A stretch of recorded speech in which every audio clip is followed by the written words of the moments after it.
وہ آیت آ رہی ہے آیت الکرسی، جس کو قرآن کی ایک عظیم آیت کہا جاتا ہے. سورۃ البقرہ کے لیے اسے کہا جاتا ہے کہ یہ سیدۃ الآیت القرآن ہے. سورہ بقرہ کی سورت میں جو آیات آئی ہیں اس کی یہ سردار ہے.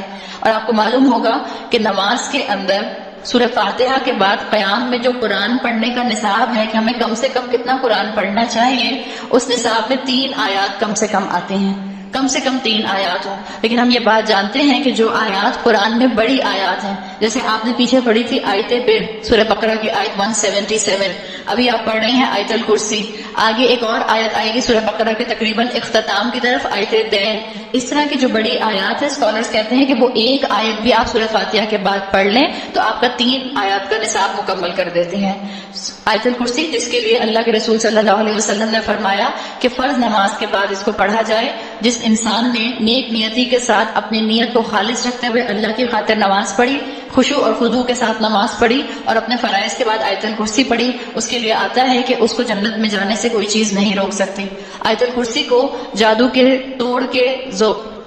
توڑ کے نتیجے میں بھی پڑھا جا سکتا ہے. یعنی اگر کسی کو محسوس ہو رہا ہو جادو کے اثرات تو آیت الکرسی کو پڑھیے. اللہ کے رسول صلی اللہ علیہ وسلم نے صبح شام کی دعاؤں میں آیت الکرسی کو شامل فرمایا ہے.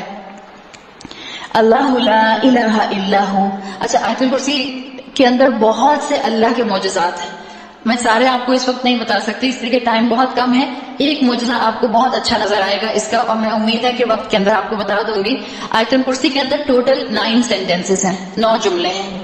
اللہ لا الہ الا ہو ایک جملہ ہے.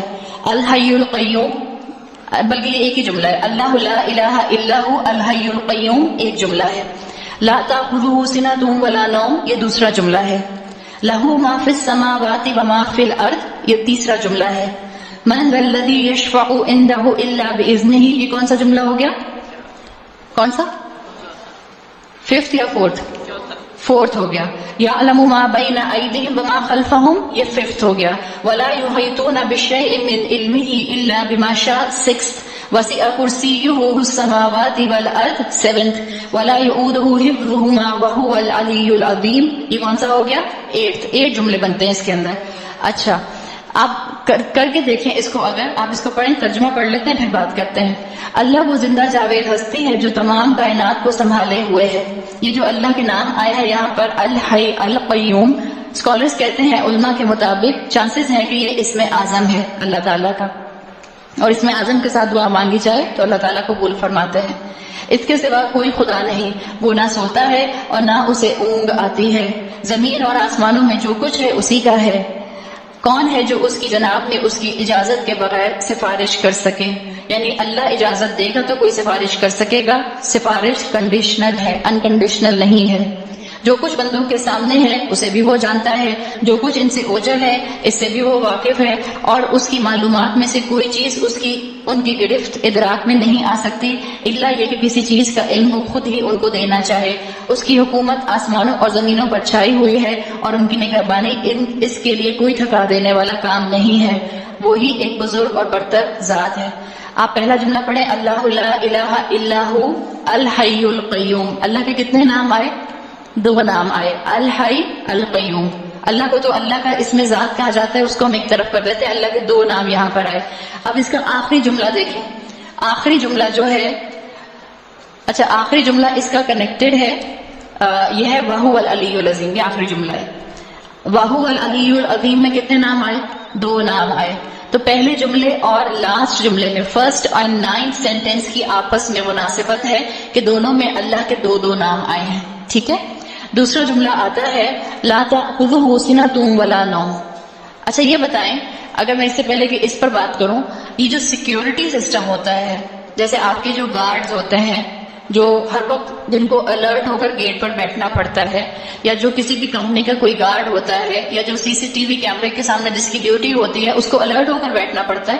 اب جب اس کو الرٹ ہو کر بیٹھنا پڑتا ہے تو چانسز کیا ہوتے ہیں کہ اس کو تھکن ہوگی تو کیا ہوگا؟ تھکن ہونے کے بعد اس کو نیند آئے گی. یہی چانسز ہوتے ہیں. اللہ تعالیٰ نے کیا واضح کیا؟ لا تأخذہ سنۃ ولا نوم.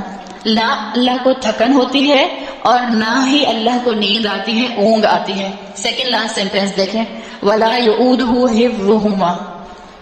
اس کی حفاظت اس کو تھکاتی نہیں ہے. تو سیکنڈ سینٹینس اور 8th سینٹینس جو ہے یہ آپس میں کو ریلیٹڈ ہو گیا.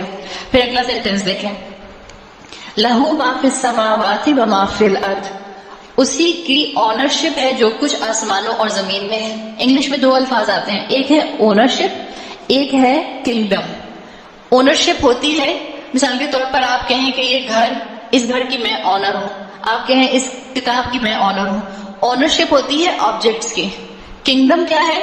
کنگڈم میں جو اس ایریا کے اندر لوگ رہ رہے ہوتے ہیں وہ بادشاہ ہوتا ہے ان لوگوں کے اوپر.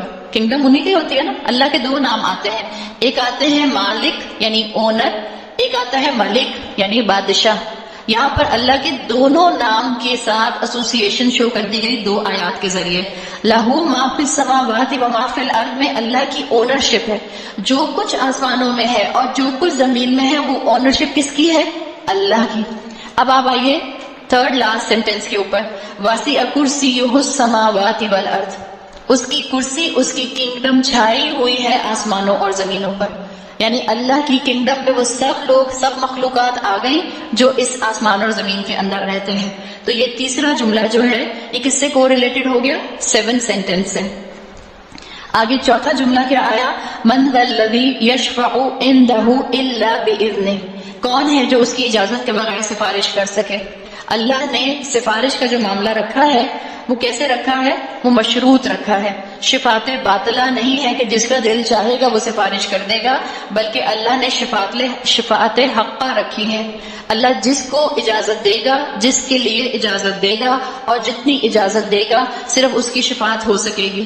اس کا تعلق کسے بنتا ہے؟ اس کا تعلق بنتا ہے وَلَا يُحِيطُونَ بِشَيْءٍ مِّنْ عِلْمِهِ إِلَّا بِمَا شَاءَ, اس لیے کہ جو آپ کی سفارش کرے گا قیامت کے دن وہ آپ کو اتنا کمپلیٹ نہیں جانتا جتنا کمپلیٹ آپ کو اللہ جانتا ہے. دنیا کا کوئی جج ہوتا ہے, اس کو جو شہادتیں دے دی جاتی ہیں, جو وٹنس دے دی جاتی ہے, اس کے بیسس پر وہ فیصلہ کرتا ہے. لیکن اللہ کے سامنے کوئی کتنی ہی بڑی سفارش لے کر آ جائے, وَلَا يُحِيطُونَ بِشَيْءٍ مِّنْ عِلْمِهِ إِلَّا بِمَا شَاءَ, کوئی اس کے علم کا احاطہ نہیں کر سکتا. کوئی اللہ کے مقابلے میں ایسا سفارشی نہیں آ سکتا جو جس کی سفارش کر رہا ہے وہ اس کے بارے میں زیادہ بہتر جانتا ہو. اور درمیان میں جو جملہ آ گیا یعلم ما بین ایدیہم وما خلفہم, اللہ تعالیٰ نے اس کو یہ من ذا الذی اور ولا یحیطون کے درمیان میں رکھا, اور یہ بتانے کے لیے رکھا کہ اللہ ایسا جج ہے جو انسان کا اگلا پچھلا سب کچھ جانتا ہے. تو آیت الکرسی کی ایک فضیلت اس طرح سے بھی اسکالرز نے کتابوں میں بیان کی ہے.